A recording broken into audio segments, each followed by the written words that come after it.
Honorable Vice President, Mrs. Sonia Gandhi, Dr. Karan Singh, distinguished guests and friends.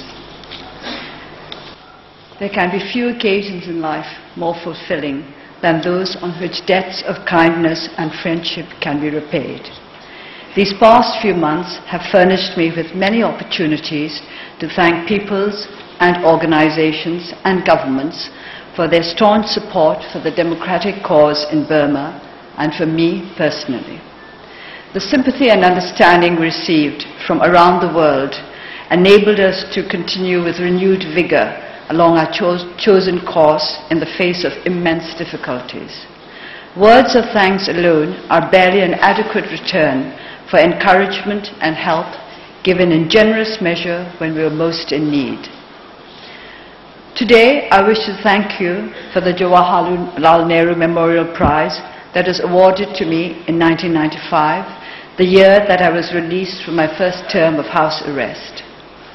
The links between the independence movement of our two countries and my personal ties to India imbued the prize with a special meaning for me.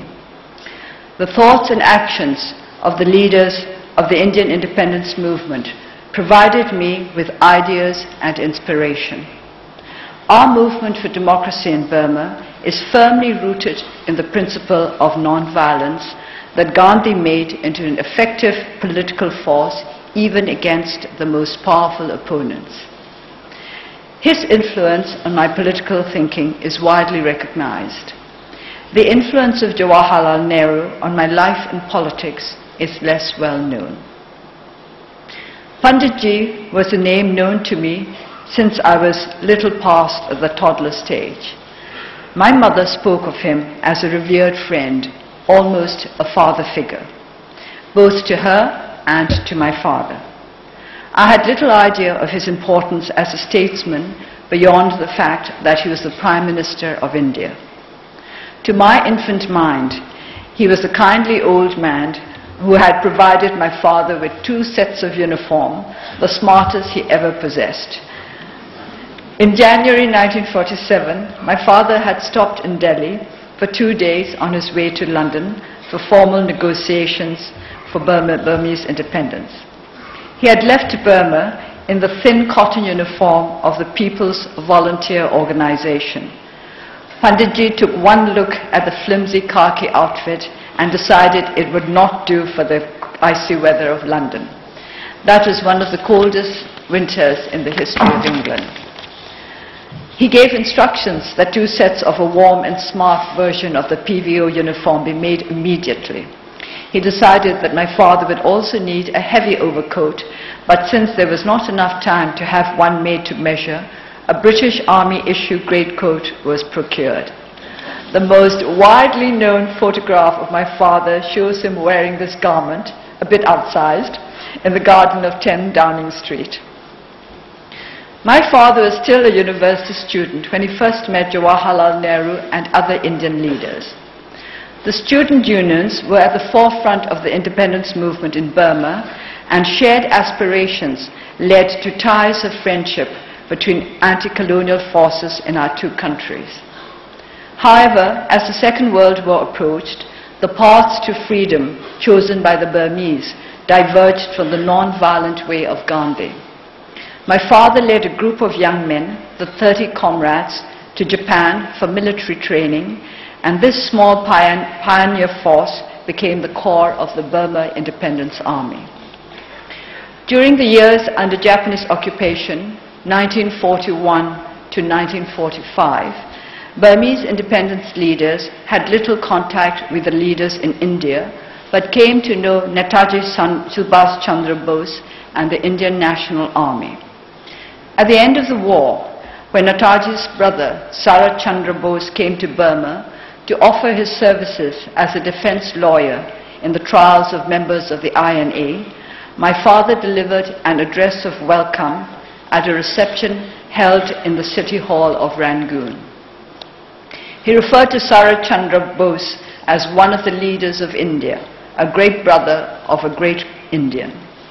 He went on to say, as far as the AFPFL, that is the Anti-Fascist People's Freedom League, of which I am the President, is concerned, our policy towards India and Indians in this country is one of the broadest conception and generosity.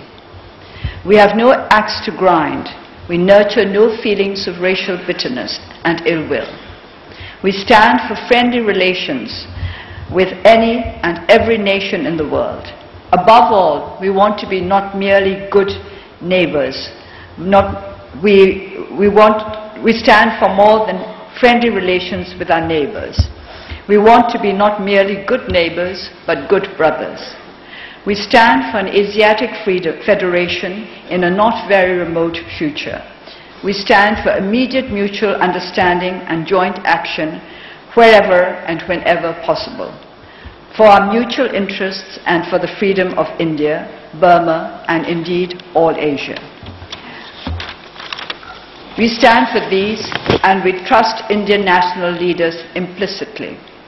A few months ago, Pandit Jawaharlal Nehru stopped for one night in Rangoon on his way back to India from Malaysia. At that time, I met him and we discussed his questions for about 2 hours. The next and last time my father and Nehru met was in those few days in Delhi that acquired unexpected sartorial significance. After my father's death, Nehru continued to keep an avuncular eye on my mother from afar. Whenever she went to India, or whenever he came on official visits to Burma, he made her feel his concern for her well-being and the well-being of her children. I may even have been taken to meet him during one of his visits, but I can only remember seeing him for the first time in Delhi railway station when I was about 16. My mother was then ambassador to India, and she and I, and a small group from the embassy and the Ministry of External Affairs, were waiting to welcome Prime Minister UNU, who was travelling up by train from Calcutta. Nehru also came to meet UNU, and onlookers spotted him as soon as he stepped into the area that was cordoned off from the teeming crowds in the station. Cheers went up and shouts of Pandit Nehru ki jai resounded. His lower lip protruding in that famous petulant look, Nehru ignored all the plaudits and all the people, including me, and walked up and down the empty platform with my mother and talked to her exclusively. His aristocratic disdain for public approbation filled me with both astonishment and admiration. I wondered if Nehru's public liked his cool arrogance, or whether there was a bond between them that made exchanges of mutual courtesies unnecessary. Then I remembered that my father had been notorious for his stern, almost scowling expression and for his lack of social graces. Our people loved him for these very defects, which they saw as proof of his honest, open nature. I should add that towards the end of his life, my father acknowledged that as a national leader, he could not continue with the rough diamond manners of a young revolutionary. The year I went to Oxford, 1964, was one of the most significant turning points in my life. It was also the year Nehru died.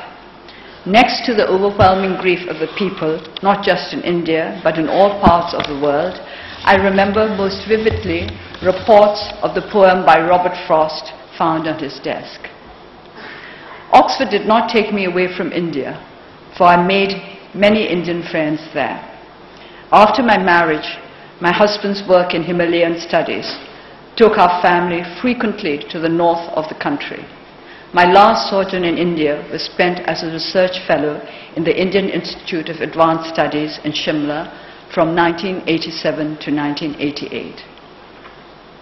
The year of Nehru's birth centenary, 1989, was the year I was placed under house arrest for the first time. It could be said to have been the year of my political coming of age. When I joined the movement for democracy in 1988, the whole country was in a state of upheaval, and my major concern was to try to unite the myriad political groups that had emerged from the cracks in totalitarian rule into a strong, coherent force for democracy.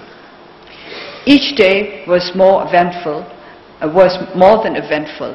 Discussions, debates, public meetings, founding the National League for Democracy, touring the country to explain the aims of our party to the people.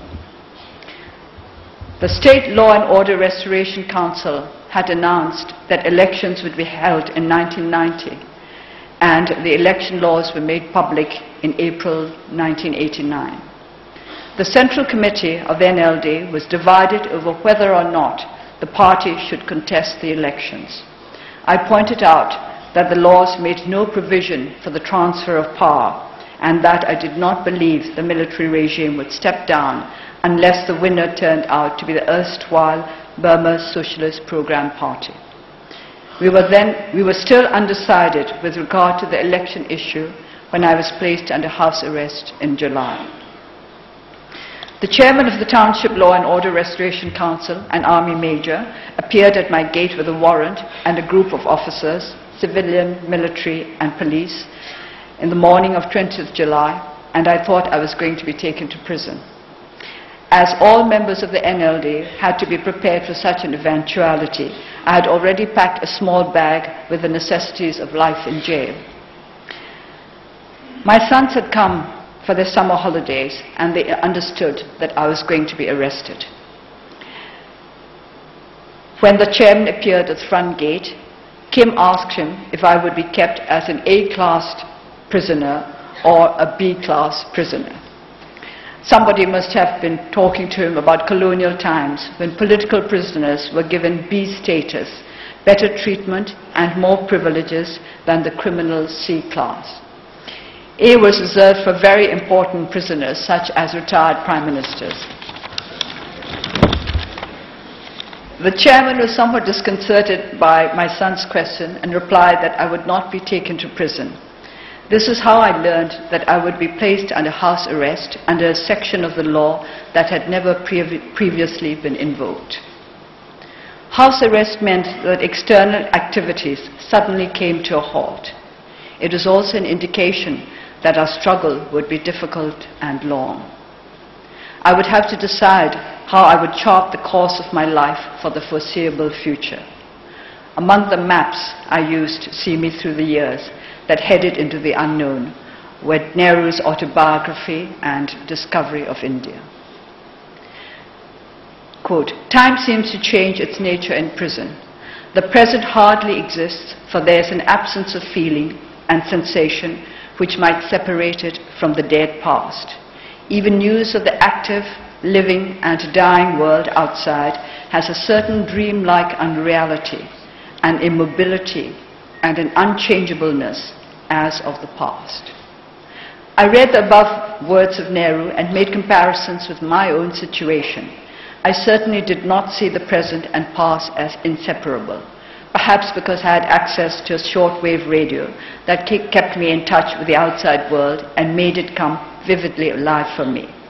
Or perhaps it was an unlikeness in our attitudes to life that made us view isolation in different ways. Even when I was put into prison briefly during 2003, I never had the sensation that present and past had merged into one.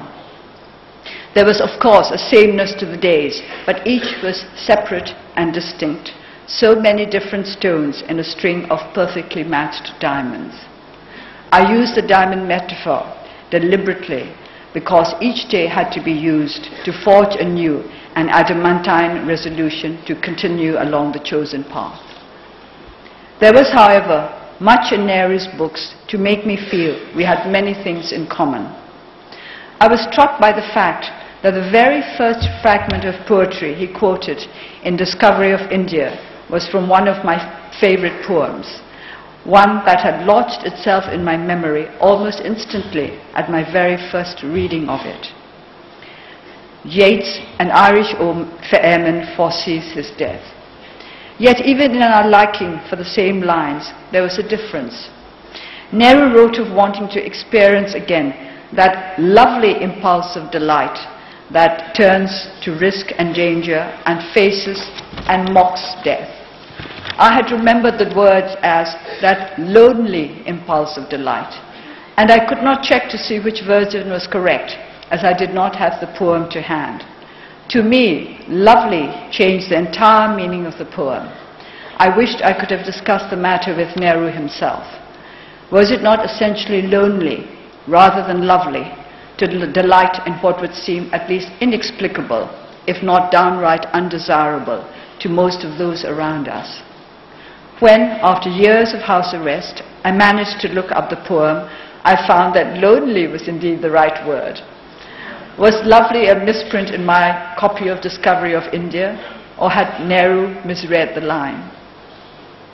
To mull over the meaning of a word, to build a whole philosophy on the interpretation of a poem, these are pastimes in which prisoners, particularly prisoners of conscience, engage, not just to fill empty hours, but from a need to understand better and perhaps to justify the actions and decisions that have led them away from the normal society of other human beings. To begin with, what exactly is our conscience? My father once spoke about the need to be able to stand confidently before the court of his conscience. But this court, how broad is the range of its jurisdiction? Did it restrict its mandate to our convictions and our public commitments? Or would it also inquire impartially into the love and care we owe in our private relations, our obligations to friends and families? This is a question that must surely trouble all who, regardless of the condition of near and dear ones, accept distress and danger in the name of a cause or a belief. Nehru explores this dilemma in writing about his wife, Kamala. In 1934, while serving one of his many terms of imprisonment, it was suggested to him, through various intermediaries, that if he were to give an assurance, even an informal one, that he would keep away from politics for the rest of the term to which he had been sentenced, he would be released to tend to his ailing wife. This roused a deep indignation in the proud independence fighter. Then, quote, "Politics was far enough from my thoughts just then, and the politics I had seen during my 11 days outside had disgusted me. But to give an assurance and to be disloyal to my pledges, to the cause, to my colleagues, to myself, it was an impossible condition, whatever happened. To do so meant inflicting a mortal injury on the roots of my being, on almost everything I held sacred." I was told that Kamala's condition was becoming worse, and my presence by her side might make all the difference between life and death. Was my personal conceit and pride greater than my desire to give her the chance? It might have been a terrible predicament for me, but fortunately, that dilemma did not face me in that way at least. I knew that Kamala herself would strongly disapprove of my giving any undertaking, and if I did anything of the kind, it would shock her and harm her. Early in October, I was taken to see her again. She was lying almost in a daze with a high temperature. She longed to have me by her, but as I was leaving her to go back to prison, she smiled at me bravely and beckoned to me to bend down. When I did so, she whispered, "What is this about giving an assurance to government? Do not give it." The above passages fascinated me. The monumental egoism, my pledges, my colleagues, myself, the roots of my being, everything I held sacred. The briefest appearance before an impartial court of conscience, before deciding that he would be doing Kamala more harm than good by doing what was repugnant to his principles. And of course, Kamala's own words put the seal of approval on his decision. Yet, in full awareness of this egoism, and some possible self-deception on the part of Nehru, I have to confess that I wholly endorsed his stand on the matter. After my release from my first term of house arrest, I made public speeches to supporters who gathered in the street outside my garden at weekends. On one such occasion, I spoke of the above episode and urged the families of democracy activists to cultivate Kamala's fortitude and dedication, such as the exigencies of dangerous causes. The lesson I really learned, however, was not to deceive myself or others with the claim that we are making self-sacrifices when we follow our conscience. We are simply making a choice, and possibly an egoistic one at that. When we give up what is near to our hearts, is it not sometimes to make ourselves less vulnerable? The ones who make the real sacrifices are those who let us go free to keep our secret trysts with destiny. Politics is about people, and people are about relationships, whether at a private or public level. The two Indian leaders to whom I feel closest were undoubtedly Gandhi and Nehru, because the challenges they faced along the path to independence are the ones we have been facing over the course of our struggle, which will mark its quarter century next year. The survival of their relationship, which was both personal and political, in spite of their many differences, is one of the triumphs of Indian politics.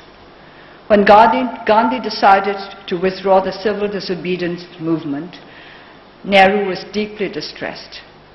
He railed, "Why should we be tossed hither and thither for what seemed to me metaphysical and mystical reasons in which I was not interested? Was it conceivable to have any political movement on this basis?" The doubts that arose in his mind over Gandhi's methods caused Nehru intense agony.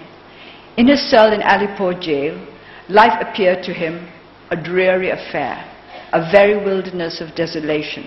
Of the many hard lessons that I had learned, the hardest and the most painful now faced me, that it is not possible in any vital matter to rely on anyone.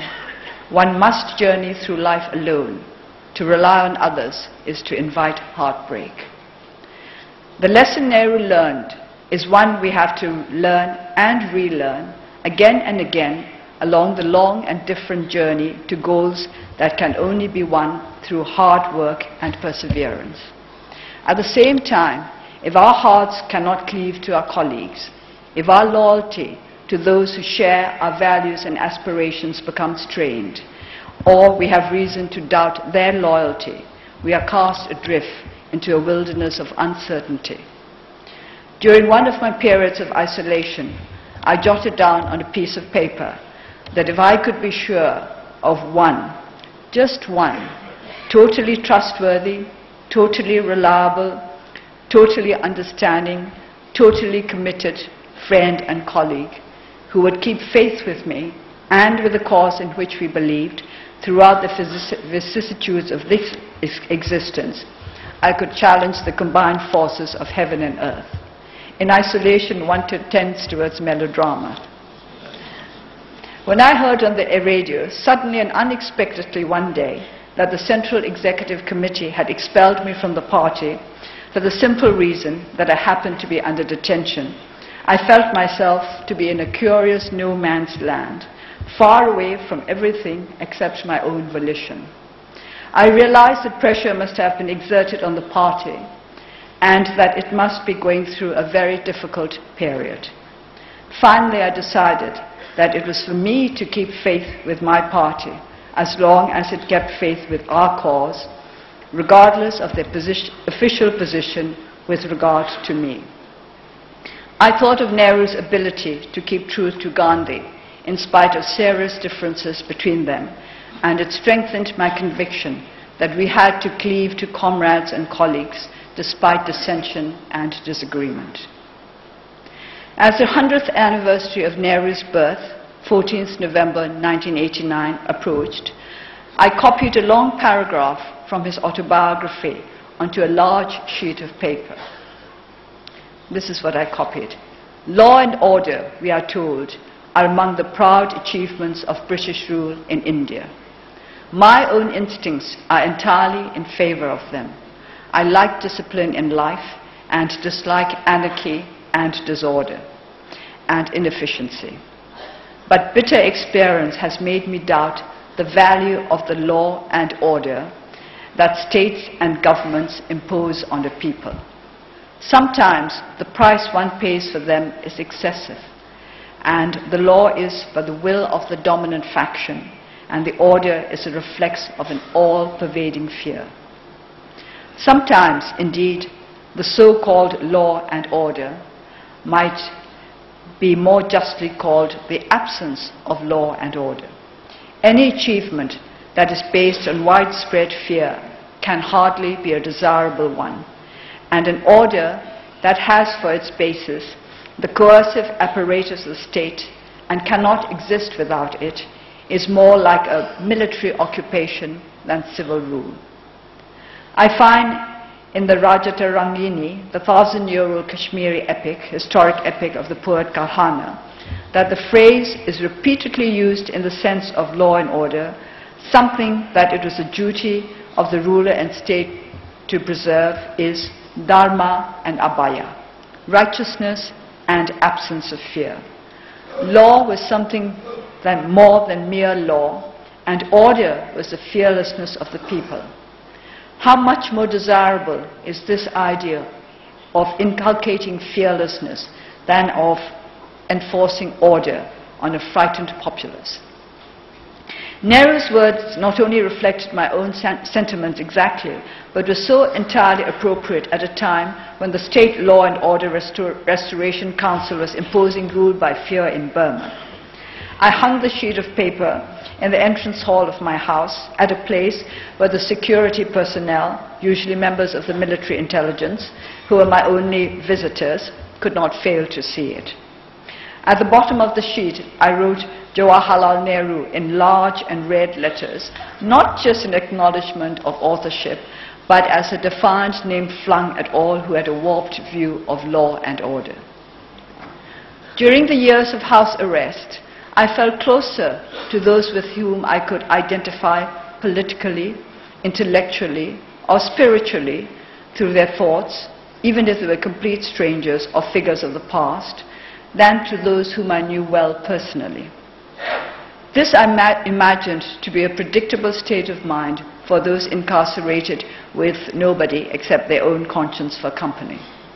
What I had not expected was that such a state of mind would become as firmly rooted as the tree of life that joins the ground of everyday activities to the heights of aspiration. Gandhi once said that Motilal Nehru's most striking quality was love for his son. Motilal's love for India was derived from his love for Jawaharlal. This comment led me to wonder if my love for Burma derives from my love for my father, whom I do not really remember. His image from me is inseparable from his part in the independence movement of our country, which often in my mind merges with our present struggle for democracy that has not yet come to an end. In spite of the strong ties of love, temperament and blood between his father and himself, or perhaps because of it, Jawaharlal Nehru was able to accept Gandhi as a father also, a political, spiritual father whom he could regard as the light of the people of India. The nature of such political, spiritual kinship binds us with a fastness difficult to put into words. As cold as calculation, we fall unless we stick together, and warmer than any personal passion, we need one another to keep the core of our being intact. Recently, in a tribute to Václav Havel, I tried to explain why he and other friends and mentors, whom I have never met in person, are a major driving force in my public endeavors, which are no longer separable from my private life, by referring to an article about me written many years back by Anne, a friend from Oxford days. She applied some lines Yeats wrote for the Irish revolutionary Maud Gonne to me. How many have loved your moments of glad grace, and loved your beauty with love false or true, but one man loved the pilgrim soul in you, and loved the sorrows of your changing face. Anne omitted the last line because perhaps she considered it to be inauspicious, but I am including it because the whole adds up to a most moving testament to friendship. To be loved for one's questing spirit is to be loved in the best possible way and to be given understanding and support throughout the hardships of a long struggle is never to be alone. Today, as I thank all of you for honoring me with the Jawaharlal Nehru Memorial Prize, I would like to express my deep appreciation for the leaders of India who became my most precious friends because their lives helped me to find my way through uncharted terrain. The discovery of Nehru was also a discovery of myself. I stopped my formal lecture here because I wanted to include some observations on what I have found since I arrived 2 days ago. The two words that I have heard most often were expectations and disappointment. I have been asked what expectations I have of India, or of my visit to India. And I have been asked whether I was disappointed that India had not stood staunchly by us throughout the years of our struggle for democracy. I have thought about this very carefully. Expectations are not something that we can indulge in. And disappointment also is not something we can indulge in. I was saddened to feel that we had drawn away from India, or rather that India had drawn away from us during our very difficult days. But I always had faith in the lasting friendship between our two countries, based on lasting friendship between our two peoples. This is what I would wish to emphasize again and again, that friendship between countries should be based on friendship between peoples and not friendship between governments. Governments come and go, and that's what democracy is all about. But peoples remain, and as long as our peoples remain bound in understanding and mutual respect, the friendship between our two countries will last far into the future. I would like to take this opportunity to say that we have not yet achieved the goal of democracy. We are still trying, and we hope that in this last, I hope, and most difficult phase, the people of India will stand by us and walk by us as we proceed along the path that they were able to proceed many years before us. Thank you very much.